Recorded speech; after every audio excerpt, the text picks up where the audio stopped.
Week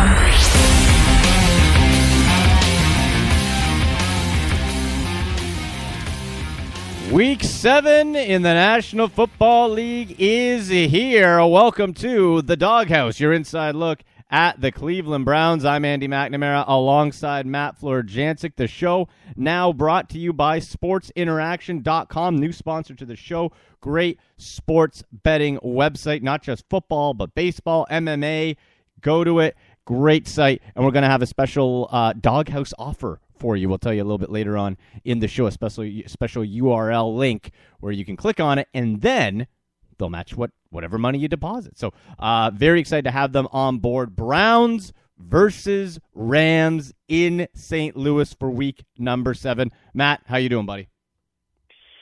I'm doing all right, Andy. How are you doing? Doing good. I don't really know how to feel about this game because for the Rams, they're such a tweener team. They're so tricky to predict always because they are perennial 500, either 8-8, 7-9, 9-10. Coach Jeff Fisher has them just good enough to be annoyingly. I guess they can get you at any time, but then they can also fall flat. Quarterback Nick Foles, who knows? Up and down, big time. The defense, the front four especially, completely legit. And you add in Todd Gurley, who Matt, he took the Rams' rushing attack from 32nd in the league. After he missed the first 2 games, he has now taken them to 13 almost single-handedly. This is a scary dude. Yeah, and that goes right to the heart of what the Browns struggle to do the most, and it's stopping the run. You know, and looking at the Rams, they gain 119 yards a game on the ground, 4.8 yards per carry. The Browns have given up over 150 yards a game in their first 6 games, including 152 to a Denver team that struggled mightily to run the football. Actually, I believe they came in 30th out of 32 teams that are running the football at 71.6 yards per game, and they doubled that total against the Browns. So it's very difficult to expect the Browns to, in a week, fix what's been ailing them since about the midway point of November last season. And something we have really seen zero progression on. It's not like we've seen baby steps improving, Matt. We haven't seen, okay, well, they're getting a little bit better here, slightly better there. No, this is the same garbage, the same ineffectiveness that we have seen since last season. Now, up the middle, a bit better at times, but the edge is just the obvious way to go. Teams just keep burning the Browns over and over again, and in part, Matt, I think it comes down to Paul Kruger, not a coverage guy, can't chase guys down, great at getting after the quarterback. Jim O'Neill, defensive coordinator, for some reason is not utilizing him there. Barkevius Mingo, fast, dropping back in coverage, he's okay, picked off Peyton Manning last week, that's good, but it's the edge rushers. Like, have you seen, you're in the building every day, have you seen any progression from these edge guys, whether it be draft pick Nate Orchard or Monty Bryant, anybody else that shows maybe even in practice that, okay, they might be getting better at stopping the run around the edge? No, Bryant's the only one that's flashed off the page, and he's done it on a consistent basis. He's always trying to make plays, and he's usually in the mix when it comes to plays made at in the backfield. But the bottom line is, the edge setter is not there. You signed Paul Kruger to a massive contract because he could do one thing well, and now you're trying to ask him to do something different, and he's not having the greatest luck at becoming an edge setter when he's been a pass rusher for the last, 7 years of his NFL career. Yeah. Nate Orchard is a pass rusher, but he hasn't been in much, and he hasn't generated much havoc when he has been. Contract here, you know, you have a big jump because you want to get paid, and then all of a sudden you get paid, you get fat and happy, and you lose all semblance of heart to go after the quarterback. And I think Nate Orchard, it's a little too early to say he falls into that category, but he's eerily similar to people in that category. I'll just leave it at that.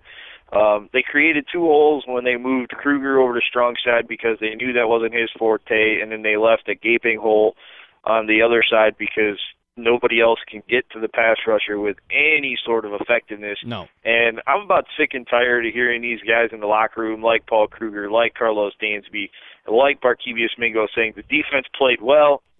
You know, they just made a couple more plays than us. We took a step in the right direction.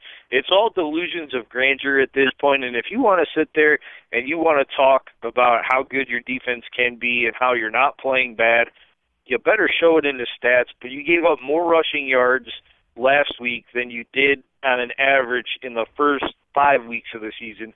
So clearly you're regressing, not progressing, and it's that delusions of grandeur that make me think this team is not built to fix the problems, because they take their keys from their coaches, and the defensive coordinator continues to say this is not Cleveland Browns football, you know, but I hate to tell them over the 14 games, this has been Cleveland Browns football, and I'm sick of the whole play like a Brown thing, because that's exactly what they're doing. They're playing like the Browns of old. For a team that wants to get away from that same old Browns mentality, that's exactly what they're doing. Mm-hmm.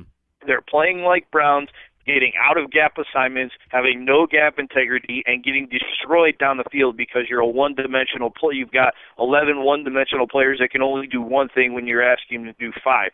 I want you to play like a Patriot, play like a Steeler, have that play on the wall, like a Raven of old, and go win some football games. Wouldn't Done that be with something? this playing like a Brown crap. Wouldn't that be something? Have on the wall, play like a Patriot. Yeah, just go play like them. Don't worry about it. Just focus on that. Yeah, you're right. And what's the first word? What is the first word on that play like a Brown sign? Accountable. Well, I don't see anybody being accountable for anything on that coaching staff, in the front office. You leave poor Mike Pettin hang out to try to answer Johnny Manziel or reckless driving questions where it should be addressed by either the owner or GM Ray Farmer. No accountability there. The defensive coordinator putting people miscast, terribly miscast for some reason, trying to outthink everybody. No accountability there. It just boggles the mind how that play like a Brown, it's really becoming just a joke. And, Matt, Todd Gurley might win this game himself for the St. Louis Rams. It's a punchline right now. Yeah. Like you said, it's a joke. And Gurley is going to find a way to expose this defense. And if they get gashed blocked for another 150 yards, I don't understand how Jim O'Neill is here after the bye week. I'm just going to throw that out there now that he's Pettin's if boy. There's one coach who really should be worried about not making it to the end of the season, it's not Mike Pettin, it's Jim O'Neill. Do you see him actually, like Mike Pettin actually getting rid of him? Like, I assume it would have to be a mandate from up top saying he goes or you go. That's the only way that it happens, in my opinion. But like you said, accountability, the owner doesn't have any. You look at his track record, he has issues in the background. The president has issues. The GM got suspended for his issues. And they're all the ones, the marketing gurus that wanted Johnny Football in the building. And then Johnny screws up, and who's left holding the 10 pounds of you-know-what in a 9-pound bag? The head coach.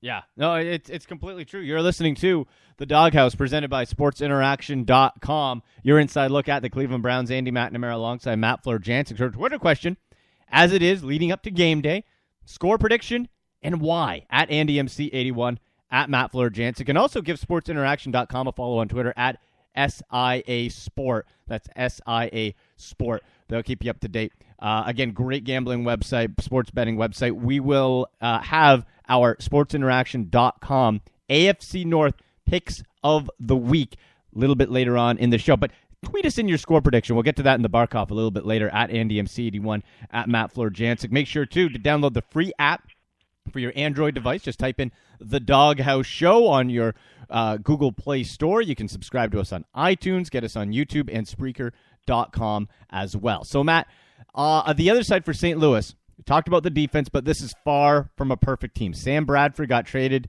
to Philly in the offseason for Nick Foles, who had that one huge year, and then has been pretty pedestrian. This season, 6 touchdowns, 5 interceptions, just a 57.4 percentage completion rating and a 77.6 QB rating. In the 2 wins they've had, he's looked great. In the 3 wins, god-awful. So it'd be interesting to see which Nick Foles actually shows up on Sunday in St. Louis.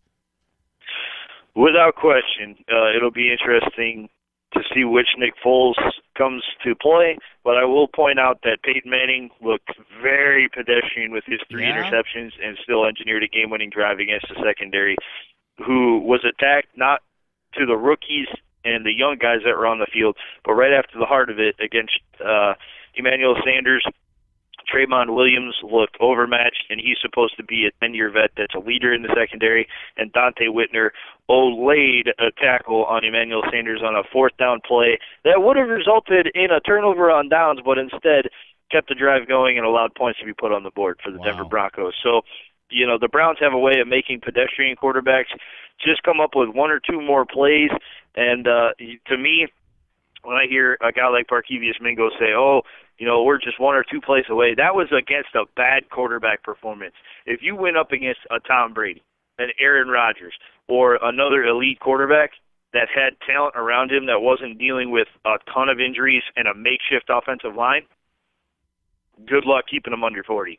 This defense has to step up, and this is an opportunity for them to go up against a team that is struggling offensively, whose quarterback hasn't played consistently, and try to take away the run and make Nick Foles beat you. That has to be plan number 1.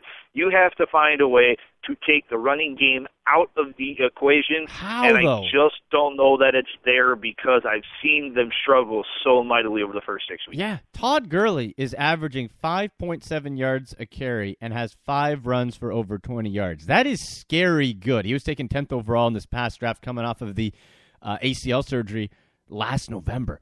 This guy's scary good. And Matt, you mentioned when the Browns come up against an upper echelon quarterback that isn't struggling. Well, after this week, they host the Arizona Cardinals with Carson Palmer, who's been playing at an elite level. Then it's Andy Dalton, and then it's at Pittsburgh, and by then Big Ben Roethlisberger will be rolling. Then you have the bye. So if the Browns don't pick up a win in St. Louis, this season could be a runaway train wreck real quick. Oh, without question, this is an absolutely important game to win for this team. It gets them respectable at 3-4. Yeah. And then going in, maybe you pull an upset over the next couple of weeks and get to that 4-5, or maybe even 5-4 if you can win a couple ball games. But if you go in at 2-5 with a home game against the Cardinals and then 4 days later playing the best quarterback in your division right now,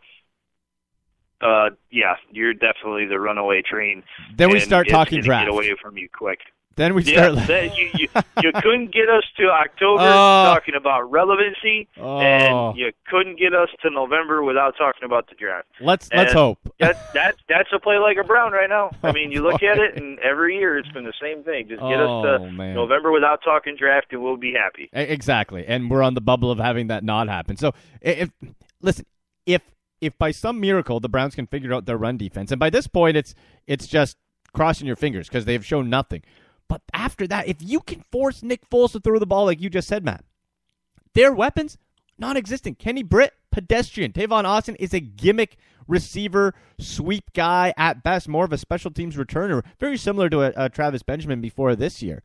And you have, it's just a very average offense outside of Todd Gurley. So if you can limit that run and force Foles to throw, this defense might actually be able to look pretty good. But that's a big if, Matt. No one's been able to stop Todd Gurley right now. And we could, hey, if you're picking your fantasy draft rosters, folks, get Todd Gurley. The man's probably going to have himself a day. He has 314 rushing yards on the season. We could see him get at least half of that in one game, I would think, huh?